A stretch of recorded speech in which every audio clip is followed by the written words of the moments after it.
Buku representasi perempuan dalam film, dari propaganda superioritas hingga ideologi pembawahan menyajikan sebuah kajian kritis terhadap peran film sebagai media yang tidak sekadar berfungsi sebagai hiburan, tetapi juga sebagai alat pembentuk kesadaran kolektif masyarakat.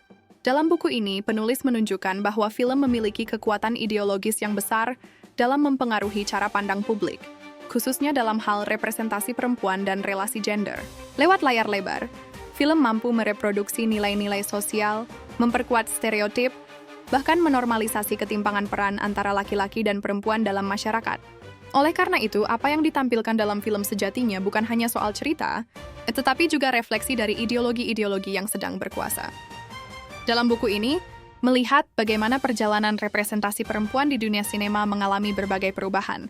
Mulai dari gambaran perempuan yang kuat, mandiri, dan memiliki posisi strategis dalam kehidupan sosial maupun profesional, hingga narasi yang menempatkan perempuan dalam posisi subordinat terkekang oleh nilai-nilai patriarkis yang membatasi kebebasan mereka. Dalam buku ini mengulas bagaimana perempuan di satu sisi bisa tampil sebagai tokoh utama yang memimpin, namun di sisi lain masih kerap dijadikan objek seksual, atau digambarkan sebagai sosok lemah yang tidak bisa hidup tanpa perlindungan pria.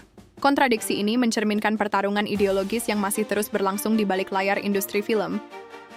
Pertarungan antara dua kutub ideologi, yakni kebebasan dan pembawahan, menjadi tema utama yang dibedah secara tajam dalam buku ini. Film tidak hanya menjadi alat penyampai pesan, tetapi juga menjadi arena perlawanan terhadap dominasi wacana yang menindas.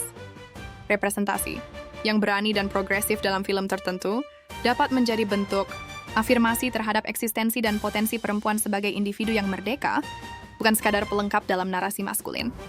Film ini digunakan sebagai studi kasus untuk menggambarkan bagaimana seorang perempuan berjuang mendobrak batasan-batasan sosial dan budaya yang membentuk identitasnya. Dalam karya Dr. Akun membedah karakter utama dalam film tersebut sebagai simbol dari perempuan modern yang berusaha merebut kendali atas hidupnya sendiri. Melalui perjuangannya, di mana pembaca diajak untuk menyadari bahwa pencarian kebebasan perempuan bukan hanya soal individual, tetapi juga merupakan bentuk perlawanan terhadap sistem sosial yang syarat dengan ketimpangan gender. Temukan bukunya sekarang juga di website atau marketplace karya buku dan jurnal Indonesia.id.